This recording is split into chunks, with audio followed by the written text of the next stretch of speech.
That's nuts. And it sure ain't scientific, and it's in Scientific American. And that's why the Democrats lost the election. It's true.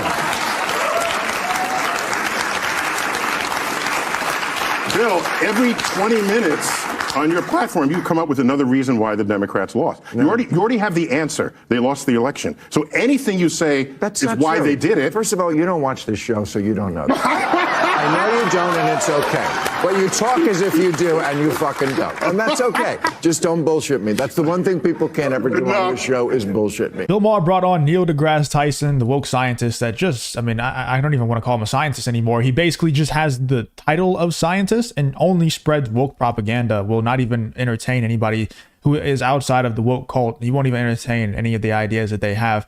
And Bill Maher is absolutely fed up with him. It seems like he brought on Neil deGrasse Tyson just to destroy him, and it's glorious to watch. And you can tell the audience was pretty shocked at it as well. Let's get into this clip here where Bill Maher absolutely annihilates woke scientist Neil deGrasse Tyson in this epic clip here from Real Time with Bill Maher. Scientific American, the magazine. I remember when it was around when I was grew up with it. Yeah. Grew up with it. Yeah. Okay. Well, their editor had to quit. You saw this. Yeah, I heard about it because she expressed some opinions. Right. Yeah. Okay, right, sure, but it sure didn't sound scientific. It didn't sound like the person I would want to be running Scientific American. Okay. It was a rant on Twitter. Okay, I could read it to you. It's really ugly. You know, I apologize to younger voters that my Gen X is so full of fucking fascists. Okay, I'm not. Okay, I'm not a gasket right there. I'm not for. All right. Yeah. I'm not for canceling anybody on either side. Yeah. So But here's what I think is the scandal. What? This is in Scientific American. Yeah. Less than a year ago. Inequity between male and female athletes is the result not of inherent biological differences between the sexes, but of biases in how they are treated in sports. That's nuts. And it sure ain't scientific, and it's in Scientific American. And that's why the Democrats lost the election. It's true. Bill, every 20 minutes on your platform, you come up with another reason why the Democrats lost. No. You already have the answer. They lost the election. So anything you say is why they did it. First of all, you don't watch this show, so you don't know that. I know you don't, and it's okay. But you talk as if you do, and you fucking don't. And that's okay. Just don't bullshit me. That's the one thing people can't ever do on this show is bullshit me. And that's fine. But I don't say that. I have very good reasons. But engage with the idea here. What I'm asking is, Scientific American is saying, basically, that the reason why an WNBA team can't beat the Lakers is because of societal bias. What you're saying is not Scientific American says that. An editor for Scientific American says that who no longer has the job. So don't indict a 170-year-old magazine because somebody... Okay, this is called Scientific American, and they're printing something because someone enters the cesspool that is social media and then participates in that exchange. So why can't you let's talk about science. Why can't you just say this is not scientific and Scientific American should do better? Well, does she still have her job? No, not because of this. I said the scandal is not her tweet. The scandal, because that was like a year ago, was it? Which one was a year ago? I think a year ago women still couldn't beat men in basketball or any other sport. And it wasn't because of society. You don't see a problem here? By the way, here? long-distance swimming, women might actually have the advantage. You can look into that. Yeah. Maybe long-distance swimming, yes. Okay. Yeah. Just, I've looked into it. Yeah. Well, I'm gonna... This guy's so weird, man. He's just so weird. Oh, man. I used to love Neil deGrasse Tyson back in the day. Like, I used to, when I was a kid, honestly, not even that long ago, maybe like 5, 6, 7 years ago, I used to love the show that he had on Netflix. Like, I used to actually, when I was a little kid, I used to want to be an astrophysicist. So I looked up to Neil deGrasse Tyson quite a bit. And it's just, he's insufferable now. Like, he's so weird. Like, that ending of that clip is so weird. And there's a lot more to this as well, where Bill Maher destroys not just Neil deGrasse Tyson, but also these other woke idiots on this panel. Let's get into that clip as well. Donna, are we more likely to see a conservative female president before a liberal one? Oh, that's an interesting question. Okay. I think we'll see a Democratic. We've had 3. We've had Geraldine Ferraro as a nominee, Hillary Clinton as a nominee, Kamala Harris as a nominee. We will have a Democratic female president in my lifetime. I say... The asteroid will not hit her. She will deflect it, and with her superpowers, things will be okay. Okay. Can I make one suggestion? What? Not a vice president named Tim. Okay. You know, enough with a lady in a Tim. Okay. Remember Tim Kaine? Tim Kaine. Okay. Tim Walz. It is interesting how many global women leaders have come from the right. I mean, Britain's now had 3 conservative female prime ministers before it had a single Labour one. The current conservative leader is a young black woman called Kemi Badenoch. Right. Now, that's pretty amazing, I think. And it's lovely that no one really makes a big deal out of it. Well, Either we look at Merkel as a Christian Democrat, Indira Gandhi, Meir, these are hard-ass women. Hard-ass women. And there's something about that Iron Lady kind of, I'm going to go to war with the whole feminine shtick that's kind of really potent in the human psyche. Well, I think people think that a woman leader has to kind of overcompensate a little towards strength, and people are drawn to strength. Look at Clowney, you know. I mean, Trump. Oh, sorry.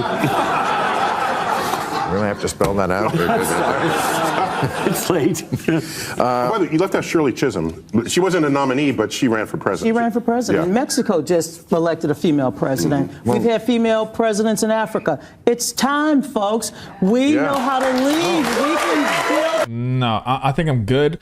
Also, why is it time? Like, I think it's time whenever you actually give us a good candidate. You know, the 2 candidates that we had was Hillary Clinton, an actual evil person whose friends keep mysteriously disappearing to toaster bath. And the other one was Kamala Harris, who has, like, why would we elect Kamala Harris? Like, give me one good reason why someone would vote for Kamala Harris. She ran her entire campaign on killing babies. I think I'm okay, you know? So maybe in the future, if we actually get a good female candidate, maybe. But also at the same time, I think I'm good on it, honestly. Everybody. Yeah, you just got to pick. I know, but you can't. Next time have an actual primary where a woman candidate can prove her worth and not just be stuck in and nominated at the very last minute because you had a dotard running that you wouldn't fess up to? Well, first of all, isn't the DNC responsible for that? That's not fair. First of all, she can't let a fellow woman of color be talked to like that, dude. I know that she's about to say that. I guarantee it. We had a primary. I don't know, but it doesn't sound good. Joe and Kamala did win enough delegates. 14 million people participated in it, and we should not disenfranchise those Americans. So, but look, There are I thought it would have been better. Wait, by the way, if she was was on a honest- ticket that got elected to the White House. It's not like she was never voted for. But if you want to have a I good just want you to put that candidate, out there. That's all. sure. she was a strong, good candidate. Okay, But you know what? Terrible candidate. If you can't see that now, when are you going to see Okay, it? first of all, there's so many I can wrong. put my glasses on and I can still tell you I can see a leader when I see a leader.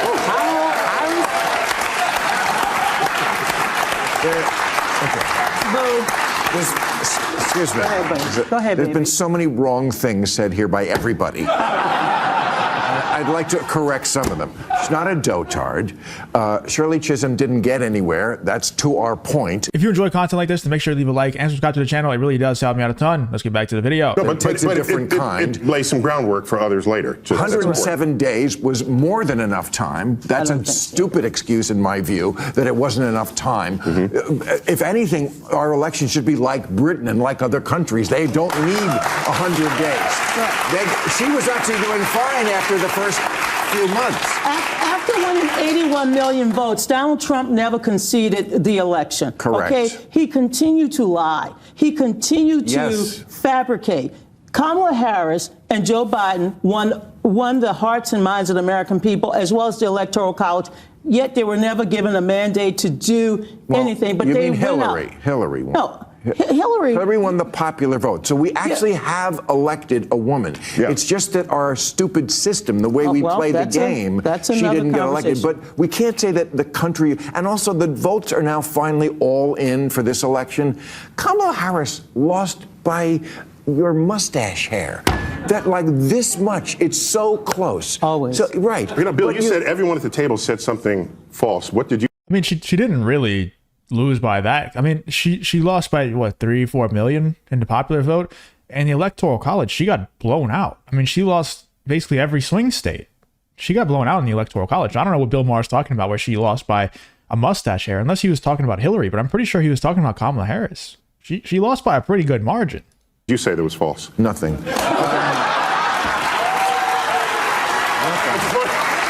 As ever.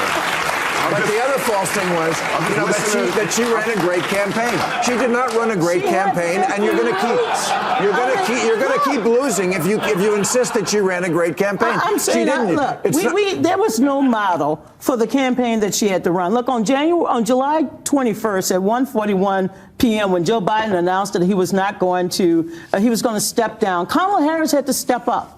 Now, what other Democrat could have stepped up in that period of time? We're not arguing about that. All right. We're arguing the campaign she ran. They asked her what she would do differently. She said, I can't think of anything. That's terrible. How do we trust a party that was telling us with a straight face that Joe Biden could be president for 4 more years without any problem whatsoever? That's what the Democrats were telling us. It was a massive lie. We saw through it. Everyone saw through it. Did you see him this week? Could you imagine if we were just starting on the next term? That was First of all, happy birthday, Joe Biden. Happy birthday. Joe Biden turned 82 this week. All right. And Bill, I hope you're still kicking ass at 82. I will be right here at this panel with you people specifically. I'm going to be right with you, honey. I hope you will. All right. What does the panel think of Ellen leaving the country? Oh,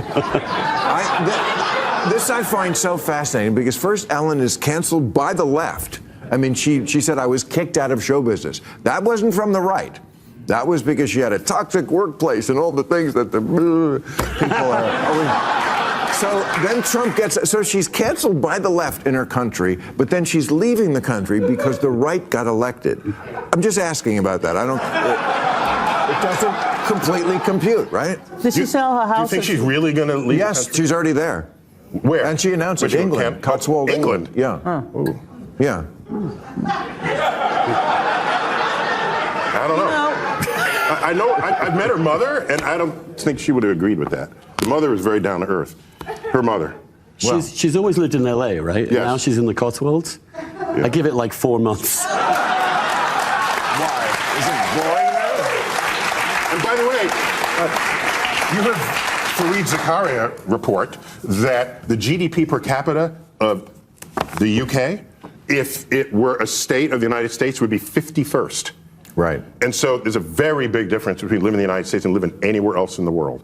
So I think she's overreacting. Yeah, dude, everybody who travels a lot knows the United States is dude, we're very lucky to be able to live here. There's a whole lot of problems with it, of course. There's problems everywhere, though. And the problems that we get to deal with in the United States are privileged problems. And the United States is just the best country in the world to live in. And there's just no doubt about it, man. I mean, you know, you can go to Dubai to pay less taxes. You can do stuff like that, of course. But you're always going to want to come back. So anybody who's leaving, Ellen, anybody, these people who Bill Maher is talking about that are leaving the United States because Donald Trump got elected, they're going to be back. 100% they're going to be back. Because there's no place in the world to live in like the United States. It's just the best place. You know, there's such a vast array of places you can live in for whatever ideology that you have, whatever. Like if you really like gun control, go live in a woke place. I don't know, go live in Seattle, Washington or something. But if you like being free and you like the government to stay out of your business, you like to have guns, open carry laws, go live in Florida. If you want a mix of both, you got places you can go get a mix of both. If you like people pooping in your streets, you can go live in San Francisco. Like there's a variety of different things that you can have in your surroundings, a variety of different environments. And that's just not the case in a lot of other countries, most other countries, if any. But if you have money, every place is good. Right? I don't know.